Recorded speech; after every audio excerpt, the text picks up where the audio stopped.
বন্ধন cultural forum এর ৩৫তম প্রতিষ্ঠা বার্ষিকী উদযাপন। ১ ফেব্রুয়ারি শনিবার ২০২৫ তারিখ বিকেল ৪টায় জাতীয় গণমাধ্যম ইনস্টিটিউটের সেমিনার হলে পরিবেশিত হয় বন্ধন কালচারাল ফোরামের ৩৫তম প্রতিষ্ঠা বার্ষিকীর অনুষ্ঠান। অনুষ্ঠানের আয়োজন সূচিতে ছিল বন্ধন অ্যাওয়ার্ড ২০২৫ প্রদান অনুষ্ঠান ও সাংস্কৃতিক পরিবেশনা। এই বিশেষ আয়োজনে প্রধান অতিথি হিসেবে উপস্থিত ছিলেন জাতীয় রাজস্ব বোর্ডের প্রথম সচিব খন্দকার নাজমুল হক।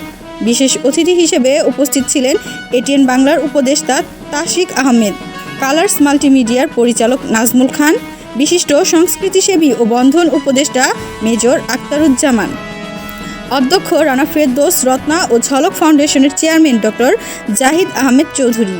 উক্ত অনুষ্ঠানে বিশেষ অতিথি হিসেবে আরও উপস্থিত ছিলেন দৈনিক জাগত্র মাতৃভূমির সম্পাদক শেখ রায়হান চৌধুরী ও স্টাফ রিপোর্টার জোবায়ের হক রিফাত। অনুষ্ঠানে সভাপতিত্ব করেন মানবাধিকার সংগঠক ও বন্ধন উপদেষ্টা আখতারুজ্জামান বাবুল। অনুষ্ঠানে উদ্বোধনী বক্তব্য প্রদান করেন বন্ধন কালচারাল ফোরামের মহাসচিব ও বাংলাদেশ বেতারের সিনিয়র উপস্থাপক শেখ নজরুল ইসলাম। এই বিশেষ অনুষ্ঠানে চলচ্চিত্র শিল্পে অভিনয়ের বিশেষ অবদানের জন্য বিশেষ সম্মাননা পদক প্রদান করা হয় চলচ্চিত্র অভিনেত্রী রুমানা ইসলাম মুক্তিকে। এছাড়া সম্মাননা পদক প্রদান করা হয় বিটিভির সিনিয়র সংবাদক উপস্থাপক Mohammad Hasanur Rahman, tiger park limited এর চেয়ারম্যান মেহেরুন্নেসা ছবি ও বিশিষ্ট সমাজসেবী ও সাংস্কৃতিক ব্যক্তিত্ব সেলিনা সাথীকে।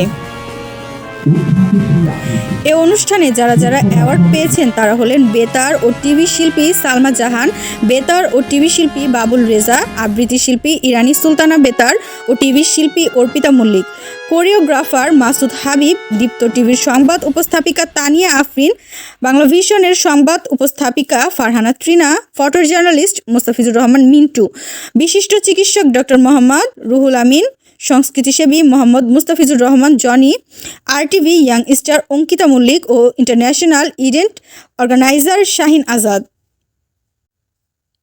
অনুষ্ঠানের শেষে বন্ধন কালচারাল ফোরামের পক্ষ থেকে একটি মনোজ্ঞ সাংস্কৃতিক অনুষ্ঠান পরিবেশিত হয়। সাংস্কৃতিক অনুষ্ঠান শেষে অনুষ্ঠানের প্রধান অতিথি খন্দকার নাজমুল হক শুভেচ্ছা বক্তব্য প্রদান করেন। সবশেষে বন্ধন কালচারাল ফোরামের মহাসচিব শেখ নজরুল ইসলাম উপস্থিত সকল দর্শকদের ধন্যবাদ ও শুভেচ্ছা জ্ঞাপন করে অনুষ্ঠানের সমাপ্তি ঘোষণা করেন এবং সকলের মঙ্গল কামনা করেন।